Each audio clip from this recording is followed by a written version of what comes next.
오늘 우리에게 주신 하나님의 말씀은 누가복음 12장 27절에서 31절까지의 말씀입니다.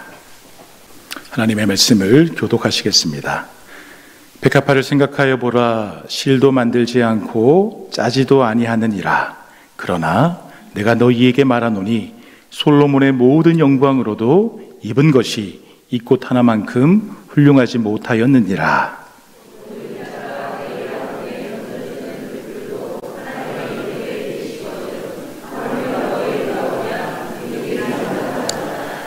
너희는 무엇을 먹을까 무엇을 마실까 하여 구하지 말며 근심하지도 말라.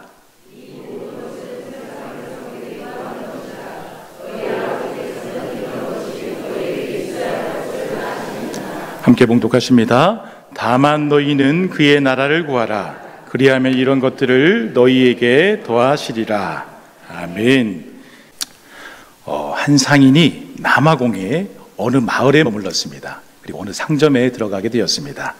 그런데 선반 위에서 광채를 발하고 있는 커다란 돌멩이 하나를 발견했다라고 합니다. 상인은 주인에게 궁금해서 물었습니다. 저 돌멩이는 누구의 것입니까? 돌멩이의 주인은 이렇게 대답했습니다. 저것은 내 아들이 산에서 주워온 것입니다. 상인은 주인에게 부탁하였습니다. 내가 좋은 장난감을 하나 줄 테니 저 돌멩이를 내게 주지 않겠소. 그러자 주인이 이렇게 대답했습니다. 그렇게만 해주신다면 너무나 감사하지요. 제 아들도 매우 기뻐할 것입니다. 주인은 선반에 놓인 광채가 나는 돌멩이를 상인에게 주었습니다. 주인은 상인에게 몇 번이나 고맙다고 그렇게 인사를 했습니다. 그런데 여러분, 주인은 그 돌멩이가 아주 값비싼 다이아몬드라는 사실을 전혀 알지 못하였습니다. 결국 이 다이아몬드는 다른 상인에게 12만 5천 달러에 팔리게 되었습니다. 그리고 지금은 수백만 달러가 넘게 되었습니다. 주인은 다이아몬드를 그저 흔한 돌로만 여겼을 뿐 그 진정한 가치를 알지 못했던 것입니다. 그러나 상인은 그 다이아몬드를 보고 단숨에 그 가치를 알게 된 것입니다. 여러분, 우리는 삶을 살아가면서 때때로 정말 중요한 것에 대한 가치를 모르고 살아갈 때가 많이 있습니다. 그래서 어리석게도 그리 중요하지 않은 일에 자신의 인생을 바치며 살 때도 있습니다. 오늘 본문에서도 하나님은 하나님이 창조하신 피조물의 가치에 대하여서 너무나 복된 가르침을 우리에게 말씀하여 주고 있습니다. 우리 본문 27절 말씀 함께 봉독하시겠습니다. 백합화를 생각하여 보라. 실도 만들지 않고 짜지도 아니하느니라. 그러나 내가 너희에게 말하노니 솔로몬의 모든 영광으로도 입은 것이 이 꽃 하나만큼 훌륭하지 못하였느니라. 아멘. 여러분, 오늘 예수님이 말씀하신 이 본문 말씀을 보면 언뜻 이해가 가지 않는 부분이 있습니다. 그것은 들에 그저 흔히 있는 백합화 하나의 가치가 솔로몬이 누린 모든 영광보다도 더욱더 가치가 높다라고 하는 것입니다. 그냥 흔히 볼 수 있는, 길거리에서 흔히 볼 수 있는 백합화 하나의 아름다움이 이스라엘의 왕으로서 너무나 많은 것을 이루어낸 솔로몬이 누린 모든 영광보다 그 가치가 훌륭하다라고 예수님께서 말씀하고 있는 것입니다. 여러분들은 이 예수님의 말씀이 이해가 되십니까? 이것은 과연 무엇을 의미하는 것일까요? 2020년에 생명의 근원에 대한 신비라는 책이 나왔습니다. 이 책은 제임스 투어라는 나노과학자가 썼는데, 제임스 투어는 여러 매체를 통하여서 세계를 대표하는 과학자 가운데 다수 선정이 된 과학자입니다. 그의 연구에 의하면 세포를 아주 자세히 연구해 보면 세포가 그저 우연에 의해서 저절로 바르게 조합이 되어서 그 기능을 발휘할 가능성은 거의 없다고 말하였습니다. 우연히 세포 안에 있는 모든 것들이 정확히 조합이 되어서 제대로 그 기능을 발휘할 수 있을 가능성을 과학적으로 연구해 보니까 10의 790억 승분의 1의 확률이 나왔다고 합니다. 10의 790억 승분의 1의 확률. 여러분, 이것은 우리가 감히 상상할 수 없을 정도로 너무나 미미한 가능성입니다. 그래서 제임스 투어는 진화론자들이 흔히 주장하는 생물이 우연히 진화로 인해서 지금의 세상이 이루어졌다라고 하는 것은 절대로 있을 수 없다라고 단호하게 말하였습니다. 여러분, 무신론자들에게 엄청난 지지를 받았던 학자가 있습니다. 앤토니 플루라는 학자인데, 그는 원래 신이 없다는 것을 과학적으로 주장해서 세계적인 명성을 얻은 학자입니다.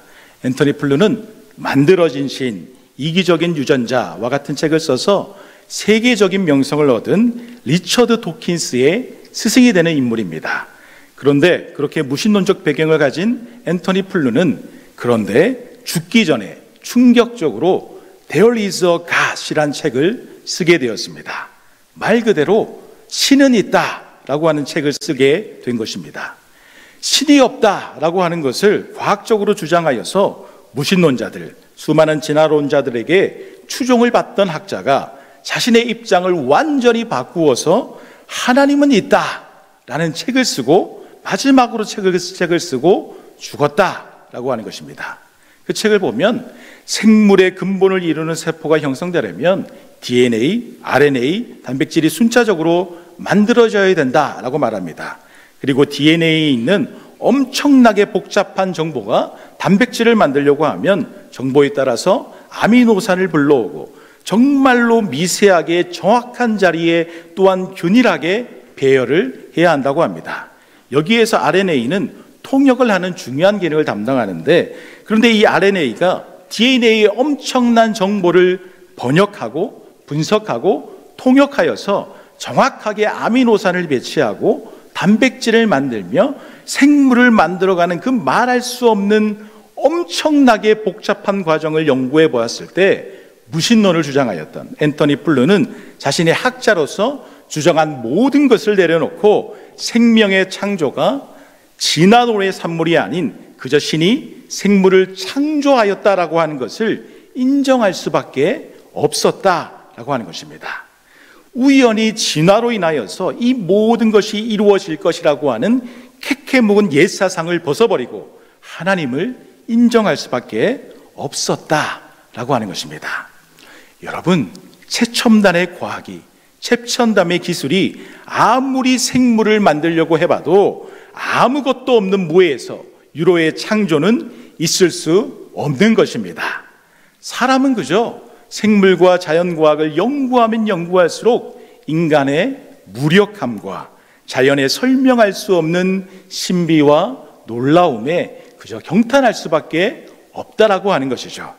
사랑하는 여러분, 이렇게 오늘 본문에 등장하는 이 백합화 하나에는 무에서 유를 창조하는 하나님의 생명의 창조의 놀라운 기적의 가치가 담겨져 있다고 하는 것을 분명히 믿으시기 바랍니다. 백합화 자체가 전혀 수고도 아니하였고 직접 만들지도 아니하였지만 하나님이 친히 만드시고 보호하시는 놀라운 창조의 섭리가 그 꽃 한 송이에, 그 아름다운 백합화 꽃 한 송이에 소중히 심겨져 있다라고 하는 것입니다. 여러분, 그래서 하나님이 창조하신 백합화 한 송이의 그 신적인 아름다움이 죄인일 수밖에 없는 사람인 솔로몬 왕이 이런 모든 위엄보다 더 훌륭할 수 있다, 예수님은 말씀하고 있는 것입니다. 여러분, 예수님은 본문 28절을 보시면 오늘 있다가 내일 아궁이에 던져지는 들풀 하나도 들풀 자체가 수고하고 애쓰지 않았지만 하나님의 놀라운 섭리 가운데에 들풀조차도 만드셨다 말씀하고 있습니다. 백합화도 들풀도 세상의 모든 피조물도 우리들도 하나님께서 하나님의 말씀의 위엄으로 창조하시고 섭리하시고 입히셨다라고 말씀하고 있는 것입니다.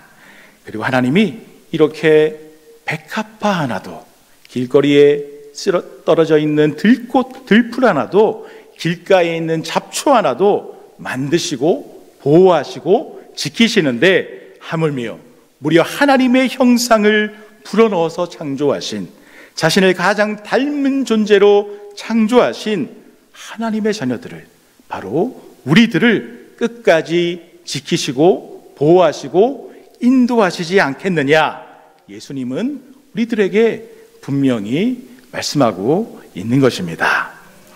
사랑하는 여러분, 가끔 시간이 날 때 산책하시면서 하나님께서 만들어주신 꽃과 나무와 풀과 자연, 그리고 하늘을 곰곰이 한번 바라보시기 바랍니다. 그리고 그 아름다운 자연 경관을 바라보시면서 하나님과 깊이 대화도 해보시고 기도도 하시면서 하나님의 놀라운 창조의 섭리를, 자연을 바라보면서 느껴보시기 바랍니다. 여러분, 하나님은 이 모든 아름다운 자연을 우리를 위해 창조해 주셨습니다. 하나님의 자녀들이 이 모든 자연을 청지기적 사명을 가지고 다스리고 운영하며 더욱 빛나고 아름다울 수 있게끔 하는 그 역할과 사명을 우리에게 주셨다라고 하는 것입니다. 간절히 바라옵기는 하나님이 우리에게 주신 이 자연을 더욱 아름답게 보호하시면서 하나님의 형상으로 창조된 우리 또한 주 안에서 믿음으로 더욱더 아름답게 자라갈 수 있는 우리 모두가 될 수 있기를 간절히 소망합니다. 그런데 여러분, 때때로 우리 모두는 죄 많고 연약하고 부족하여서 하나님이 창조하신 그 섭리를 잃어버리고 감사하지 못하고 만족하지 못하고 불평하며 근심 속에서 불만 속에서 살아갈 때도 있습니다. 우리 본문 29절 말씀 함께 봉독하시겠습니다. 너희는 무엇을 먹을까 무엇을 마실까 하여 구하지 말며 근심하지도 말라. 아멘. 여러분, 예수님은 하나님을 믿고 신뢰하고 따른다고 하면서도 매일마다 무엇을 먹을까 무엇을 마실까 무엇을 입을까 걱정하면서 세상 근심과 걱정에 빠져 있는 하나님의 자녀들, 그래서 세상 염려로 인하여서 하나님의 보호하심을 전적으로 신뢰하지 못하는 하나님의 자녀들에게 예수님은 이 백합화와 들풀을 비유적으로 표현하시면서 근심하지 말라, 걱정하지 말라, 그렇게 말씀하시고 있는 것입니다. 하나님께서 창조한 모든 피조물들이 스스로 직접 자기가 수고하지 않지만 하나님께서 백합화조차도 들풀조차도 모든 피조물들을 지금도 먹이고 입히고 키우고 있다라고 하는 것이죠. 그리고 예수님은 하나님의 자녀들이 먹을 것, 마실 것, 입을 것이 필요한 것을 이미 알고 있으니까 하늘 아버지께서 챙겨줄 것이다, 그렇게 말씀하고 있는 것입니다. 그래서 예수님은 의심하면서 믿음이 약한 자녀들에게 따뜻하게 권면하시면서 말씀하고 있는 것입니다. 또한 예수님은 본문 30절을 통하여서 하나님의 자녀들에게 이렇게 말씀하고 있습니다.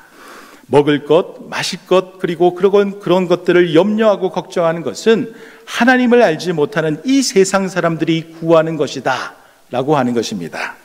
세상살이로 인하여서 염려하고 걱정하는 것은 하나님을 믿지 않아서 이 세상을 자신들만의 힘만으로 살아가려고 발버둥치는 세상 사람들이 구하는 것이다, 예수님은 분명히 말씀하시고 있는 것이죠. 그래서 하나님을 이 땅의 창조주요 하늘 아버지로서 고백하는 믿음의 사람들, 하나님의 자녀로서의 복된 가치를 아는 사람들은 이런 세상 근심과 걱정과 염려에서 벗어나서 두 팔을 하늘로 높이 들어서 믿음으로써 하나님이 채워주신다라고 하는 것을 기도하며 기대하여야 한다, 그렇게 예수님은 말씀하시고 있는 것입니다. 특히 예수님은 이 말씀에 믿음으로 순종하면 하나님께서 필요한 것을 분명히 채워줄 것이다 말씀하고 있습니다. 우리 본문 31절 말씀에 순종하는 마음을 담아서 함께 봉독하시겠습니다. 다만 너희는 그의 나라를 구하라. 그리하면 이런 것들을 너희에게 더하시리라. 아멘. 다만 염려하지 말고 너희는 그의 나라를 구하라. 하나님의 나라를 구하라. 그리하면 이 모든 필요한 것들을 너희에게 더하시리라. 우리 주님께서 그렇게 말씀하여 주고 있는 것입니다. 여러분, 세상이 주는 걱정과 근심에서 벗어날 것을 말씀하신 예수님은 하나님의 자녀들에게 먼저 그의 나라와 그의 의를 구하라 말씀하고 있습니다. 먼저 하나님의 나라를 구하면, 먼저 하나님의 의를 구하면, 그리하면 필요한 모든 것, 먹을 것, 마실 것, 입을 것 또한 너희에게 더하시겠다 말씀하시고 있는 것입니다.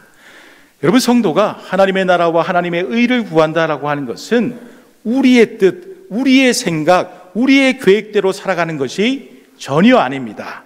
그것은 바로 하나님의 통치를 받아들이고 성령님의 인도하심을 의지하여서 하나님의 뜻, 하나님의 계획, 하나님이 인도하시는 그 방법대로, 인도하시는 그 길대로 살아간다는 것을 의미한다는 것입니다. 이 말인즉슨 하나님이 기뻐하시는 삶을 살 수 있어야 한다는 것입니다.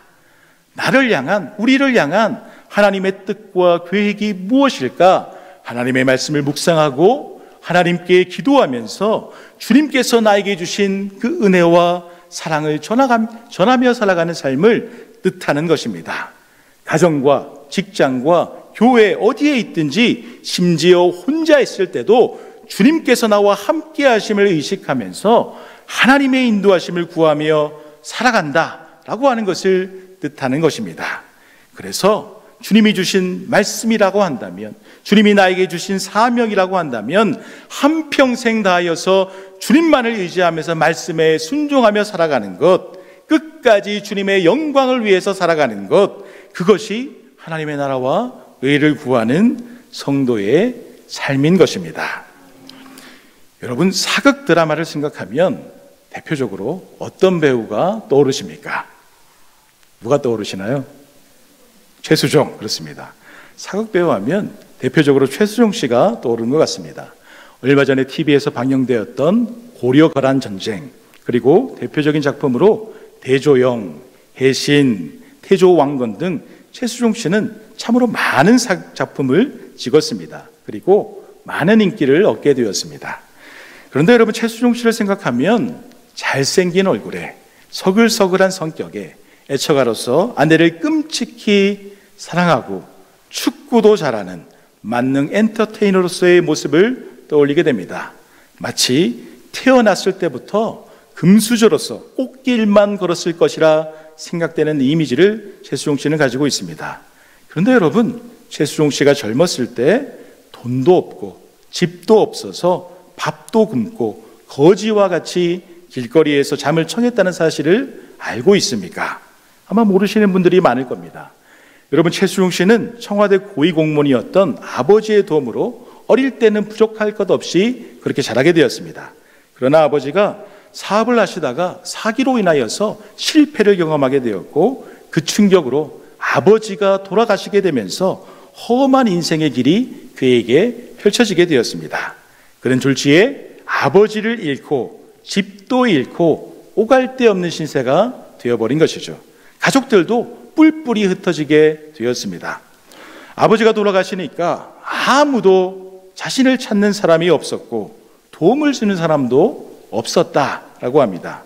이로 인해서 그는 하나님에 대한 원망도 많이 하였습니다. 그래서 밥도 못 먹고 여기저기 방황하면서 헤매이다가 반포 고속터미널 벤치에서 잠을 청하게 되었습니다. 그런데 하루는 억지로 잠을 청하던 그에게 마치 거지와 같이 남루한 행색을 가진 한 사람이 신문을 던져주면서 이렇게 말하였다고 합니다. 어이, 이거 덮고서 자, 새벽에 따뜻할 거야. 여러분, 그는 집안이 망해버려서 아무도 자신을 신경 써주는 사람이 없었는데 자신보다 너무 못해 보이는 거지 같은 사람이 와서 자신을 도와주는 것을 보고, 자신을 도와주는 것을 보고 자신도 모르게 위로를 얻었다라고 합니다. 그리고 그 신문지를 받아들고 덮고 자면서 이렇게 기도하면서 잠을 청했다고 합니다. 하나님, 저 사람은 나보다 못한 사람 같은데 어떻게 저에게 신문을 던져주는 거죠? 지금은 아니지만 제가 돈을 벌게 되면 나보다 못한 사람들을 도울 수 있는 기회를 허락해 주십시오.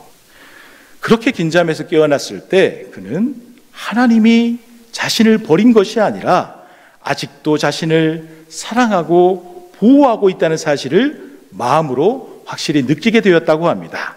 그래서 그 이후로 거지 생활도 청산하고 하나님께 더욱더 열심히 기도하면서 열심히 또한 일하면서 자신의 인생을 충실히 살아갔다고 합니다. 막노동 중에 벽돌 나르기, 청소 등 자신에게 주어지는 일이라면 쉬지 않고 닥치는 대로 일했다고 합니다. 얼마나 많은 벽돌을 날랐으면 그는 용산구청을 자신이 지은 것이다, 그렇게 농담처럼 얘기하기도 합니다. 그렇게 열심히 기도하면서 일하던 와중에 고3 여학생 한 명에게 과외를 시켜줄 수 있냐라고 하는 의외의 부탁이 들어오게 되었습니다. 그래서 좋은 기회라 여겨서 과외를 수락하게 되었습니다. 어릴 때 미국에서 아버지가 살아계실 때, 잘 살았을 때 유학도 하였던, 그래서 공부를 잘했던 경험을 살려서 그 아이에게 공부를 가르치게 된 것입니다. 그런데 아이의 부모님과 이야기를 하던 중 최수용 씨의 어려운 사정을 부모님이 듣더니 그 아이의 아버지는 느닷없이 놀라운 제안을 하게 되었습니다. 자네 배우를 한번 해보면 어떻겠나? 자네 배우를 한번 해보면 어떻겠나? 여러분, 알고 보니까 그 학생의 아버지는 KBS 방송국 예능국 국장이었던 것입니다. 이 놀라운 제안을 수락함으로 최수종 씨의 드라마 데뷔작은 사랑이 꽃피는 나무 아시죠? 사랑이 꽃피는 나무가 되었습니다. 기억하시는 분이 많을 겁니다. 드라마의 성공 이후로 최수종 씨는 젊음의 행진, 밤을 잊은 그대에게 등 MC, DJ, 배우로 이제는 시대의 청춘 스타로서의 삶이 펼쳐지게 되었습니다. 모든 것이 망해서 아무도 자신에게 손 내밀지 않을 때 신문지 하나 던져준 그 사람을 통하여서 최수종 씨는 하나님에 대한 원망의 마음을 접고 하나님께서 아직도 자신을 사랑하고 있다는 사실을 깨닫게 되었습니다. 그래서 다시 한번 하나님의 자녀로서 자신의 복된 가치를 바르게 정립하게 되었고 하나님의 사람으로서 살아갈 수 있는 용기를 얻게 되었던 것입니다. 그리고 최수종 씨는 어려울 때 하나님께 기도한, 자신이 돈을 벌게 되면 어려운 사람을 돕겠다라고 했던 그 기도를 잊지 않았습니다. 그래서 그는 방글라데시, 네팔, 평양 등 세계 많은 곳에 봉사활동을 다니게 되었습니다. 국내에 학대받는 어린이들을 위해서, 그리고 무위탁 독거노인을 위해서 봉사와 나눔활동을 열심히 하게 되었습니다. 심장병에 걸린 어린이와 불우한 어린이들을 위해서 봉사하는 삶 또한 살게 되었습니다. 또한 그는 지금도 굿네이버스와 하트하트 재단에서 활동하면서 어려운 이웃을 돕는데 헌신하고 있습니다. 여러분, 최수종 씨는 집안이 망하고 고난 속에서도 우주 만물을 창조하신 하나님이 아직도 자신을 보호하시고 사랑하시고 챙겨주시고 인도하고 있다라고 하는 것을 분명히 믿음으로 느끼게 되었습니다. 그리고 하나님의 자녀로서의 복된 가치를 깨닫게 되었고 정신을 차려서 믿음으로 성실하게 살아갔을 때, 하나님의 의를 구하며 믿음으로 살아갔을 때 하나님은 그에게 다시 한 번 더 많은 것을 허락해 주신 것입니다. 사랑하는 여러분, 하나님의 말씀을 따르는 성도라면 하나님의 자녀로서의 복된 가치를 깨닫고 하나님의 복된 자녀로 살아가는 것이 너무나 중요한 것임을 분명히 믿으시기 바랍니다. 내가 지금 어떤 상황에 놓여 있든지 하나님이 나를 너무나 사랑하시고 아끼셔서 지금도 눈동자같이 나를 보호하고 계시다, 그 믿음이 있는 하나님의 자녀들은 믿음으로 현재의 위기를 극복할 수밖에 없고, 또한 결국에는 하나님의 자녀들에게 허락하여 주시는 하나님의 복을 받을 수밖에 없다라고 하는 것입니다. 그래서 지금 현재 우리가 있는 이 자리에서 나 자신을 사랑하고 이웃을 사랑하고 무엇보다도 하나님을 사랑할 수 있는 우리가 되었으면 좋겠습니다. 무엇보다도 우리가 있는 삶의 현장 가운데에서 주님의 사랑을 전하고 복음을 전하고 또한 우리에게 주어진 양일교회 속에서 주님께 영광 돌리는 사역을 복되게 감당함으로 하나님의 나라를 함께 만들어갈 수 있는 저와 여러분들이 될 수 있기를 간절히 소망합니다. 하나님 아버지, 이 시간 또 우리에게 말씀하여 주셔서 하나님의 말씀을 들려주시니 감사합니다. 하나님께서 우리를 사랑하여 주신다. 하나님이 눈동자같이 우리를 보호하시고 인도하고 계신다 라고 하는 그 복된 믿음, 복된 자녀로서의 가치 잃어버리지 않고 끝까지 주님을 신뢰하며 살아갈 수 있는 우리가 될 수 있도록 인도하여 주시옵소서. 그래서 어떤 상황 속에서도 주님을 신뢰하고 주님의 강력한 오른손을 붙들고 주님을 믿는 믿음 가운데에서 복되게 하나님의 자녀답게 그렇게 귀하게 살아갈 수 있는 우리 모두가 될 수 있도록 인도하여 주시옵소서. 모두 주님께 감사를 올려드리오며 예수님의 이름으로 기도드립니다. 아멘.